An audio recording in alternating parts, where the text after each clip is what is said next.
kuliah yang lalu kita masuk bahagian rukun sembahyang. Rukun solat. Rukun solat yang pertama iaitu niat. Kita dah bincang dah minggu lepas. Jadi apakah beza di antara syarat-syarat sembahyang, syarat sah sembahyang dengan rukun sembahyang?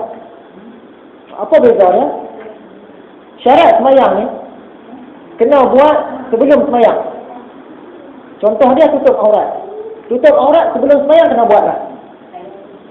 Lagi contoh, cari arah kiblat. Sebelum sembahyang, cari arah kiblat.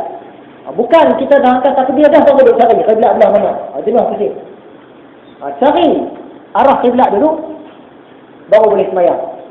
Jadi syarat ni dibuat sebelum sembahyang. Suci daripada hadas, maksudnya ambil air sembahyang. Sebelum daripada sembahyang kena buat. Tapi kalau rukun ni kena buat dalam sembahyang. Sebab dia ni batang tubuh sembahyang. Contoh dia takbiratul ihram. Kena buat dalam sembahyang. Sujud kena buat dalam sembahyang. Rukuk kena buat dalam sembahyang. Itu beza antara syarat sah sembahyang dengan rukun sembahyang. Syarat sah dibuat sebelum daripada sembahyang. Tapi kalau rukun buat dalam sembahyang. Satu perbezaan. Perbezaan yang kedua, syarat sah sembahyang ialah perkara-perkara yang kita jangan buat masa sembahyang. Dia depan tu jangan. Apa dia? Jangan melompat masa sembahyang. Kalau melompat batal. Syarat sah sembahyang. Jangan bergerak lebih daripada 3 kali. Bergerak lebih 3 kali, batal sembahyang. Jangan bersangkut dengan najis. Tengah-tengah sembahyang kena najis, batal sembahyang. Jadi syarat sah sembahyang ni di depan itu perkataan jangan. Jangan buat masa sembahyang. Sedangkan rukun pula perkara yang kena buat. Beza. Tadi tu jangan buat, yang ni kena buat. Contoh dia, kena takbiratul ihram. Kena buat i'tidal. Kena niat. Kena tertib. Yang mana kena buat tu semuanya rukun. Yang mana jangan buat, itu syarat sah sembahyang. Jadi dua perbezaan syarat sah sembahyang dengan rukun sembahyang. Jadi dalam kuliah yang lalu kita cerita pasal niat. Kita sembang dah qasad, ta'arud, ta'yin. Qasad tu mudahnya sahaja aku sembahyang. Ta'arud tu fardu. Ta'yin fardu apa? Fardu isya, fardu maghrib. Ketiga benda yang ada. Tak lagi kita nak sembahyang isya lagi. Masa Allahu Akbar tu kita ingat, sahaja aku sembahyang fardu isya mengikut imam. Cukup. Tak payah tunai 4 rakaat kerana Allah Ta'ala. Yang tu tak payah tak buat. Nak 3 benda dia. Qasad, ta'arud, ta'yin. Untuk solat fardu. Bagi solat Jumaat, dia kena tambah satu lagi. Qasad, ta'arud, ta'yin. Qasad, sahaja aku sembahyang. Ta'arud, fardu, ta'yin Jumaat. Kena tambah satu lagi, iaitu mengikut imam. Sebab sembahyang Jumaat, dia mesti berjemaah. Dia tak boleh sembahyang seorang-seorang. Solat sunat. Solat sunat yang ada waktu, contoh dia solat sunat fajar, solat sunat duha. Dan juga solat sunat yang ada sebab. Contoh dia sunat gerhana bulan, sunat gerhana matahari. Dia nak 2 benda saja. Qasad, ta'yin. Ta'arud tak payah. Qasad, ta'yin. Contoh dia, sahaja aku sembahyang duha. Cukup. Sahaja aku sembahyang sunat subuh. Sahaja aku sembahyang fajar. Cukup. Tak payah 2 rakaat kerana Allah Ta'ala. Kalau nak yang tu boleh.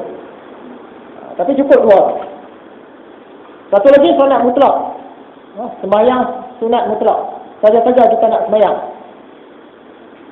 Sahaja aku sembahyang. Cukup. Tak payah. Sahaja aku sembahyang syukur. Sahaja aku sembahyang apa-apa tak payah. Sahaja aku sembahyang cukup lah. 2 rakaat kerana Allah Ta'ala tak payah pun tak apa. Dia nak qasad saja. Itu 4 jenis. Jadi melafazkan bacaan niat sebelum takbir, hukum dia sunat. Usalli fardhan zuhri apa tu? Itu sunat. Tak sebut pun tak apa. Kita juga dah bincang apa benda niat. Niatnya lintasan hati. Dia satu detik je. Zak. 1 detik je. Kalau ustaz dulu-dulu dia kata niat ni seumpama puan sirih. Orang sekarang tak tahu lah faham tak puan sirih ni apa dia. Bekas tak, dalam dia ada bekas kecil-kecil. Bekas kecil-kecil tu dia bubuh lah, gambir, bubuh apa-apalah bahan-bahan dalam tu. Jadi kalau kita bayang puan sirih tu, kita bayang dalam tu sekali. Ada kacip, ada sirih, daun sirih, ada gambir dia. Tak payah kita nak bayang satu-satu. Kita bayang puan sirih, nampak semua dah. Jadi niat pun macam tu. Patutnya kalau kita niat tu, dia satu-satu saat je. Di dalam tu dah masuk dah. Tahajud aku semayang fardhu zuhur 4 rakaat kerana Allah Ta'ala. Patutnya macam tu. Tapi kita orang awam kita payah nak dapat. Sebab itu kita angkat takbir lama. Allah kita baca niat. Baca niat pun kira boleh dah lulus.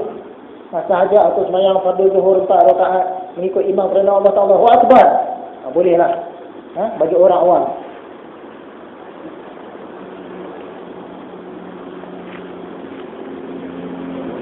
Ada waktu sikit lagi kita masuk rukun sembahyang yang kedua, takbiratul ihram.